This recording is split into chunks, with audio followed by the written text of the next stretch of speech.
Part 2.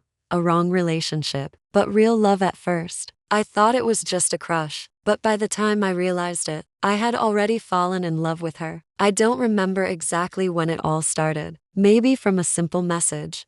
"Are you okay?" Just those 4 words, but something I hadn't heard in a very long time. At home, everything still looked normal. My wife still took care of the kids, still handled the family. Nothing wrong, nothing missing, except one thing: me. No one asked how I was doing. No one really listened to me. The stories I told often ended in silence or a cold response. But her, she didn't try to change me, didn't judge, didn't control. She just listened. The first time we talked, I only planned to exchange a few polite words. But then, we talked all night, from work, to family, to things I had never told anyone. She didn't interrupt, didn't judge, didn't try to prove me wrong, just occasionally asked the right question. And the scariest part was, I felt at ease. That feeling was like you had been suffocating for so long, and finally, you could breathe again. I started waiting for her messages, at first, unconsciously, then, intentionally. Every morning I woke up, the first thing I did wasn't looking at my wife or kids, it was checking my phone. Just seeing her name made my heart beat faster. I knew something was going too far.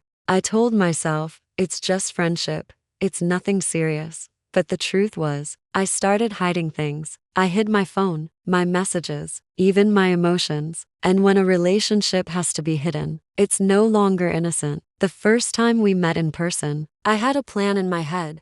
Meet, talk, then stop. But when she walked in, everything I planned collapsed. She wasn't exceptionally beautiful, but her eyes made it impossible for me to leave. We sat across from each other. No one spoke for a few seconds, but it wasn't awkward. She smiled softly. "So, we finally meet in real life." Such a simple sentence, yet it made me feel important. We talked like we had known each other forever. No effort needed, no pretending. And then, as we were leaving, her hand lightly touched mine. Just one touch, but enough to break every boundary. I didn't pull away. In that moment, I knew I had crossed a line I could never return from. After that, everything moved faster than I expected. More messages, longer calls, meetings, without clear reasons. I started lying. "I'm busy with work. I have a meeting.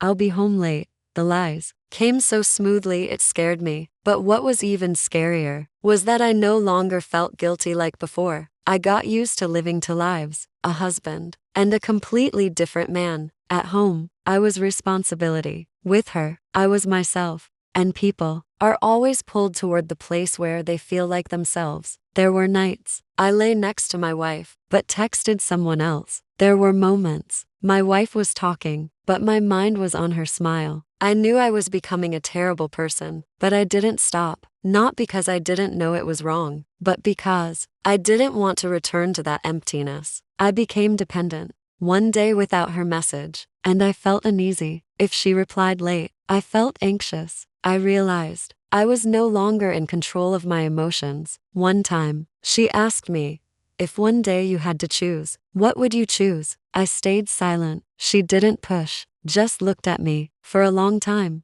that look wasn't demanding, it was waiting. That night, I came home, looked at my wife, looked at my children, and for the first time, I wasn't sure if this was still where I wanted to stay. That thought scared me. I tried to stop, cut off contact, no messages, but it lasted only 2 days. On the 3rd day, I reached out to her again. I finally understood. It wasn't that I couldn't stop, it was that I didn't want to stop. And that was the most terrifying part. That relationship was no longer a mistake. It became a part of my life. I loved her, not because of temporary passion, but because I found myself in it. And when a man truly falls in love, everything around him starts to shake. Until one day, I realized something that sent chills down my spine. If everything was exposed, I wasn't afraid of losing my family. The thing I feared most was losing her. And then, the thing I feared most happened. But what haunted me for the rest of my life wasn't that my wife found out. It was the way she looked at me. In that exact moment,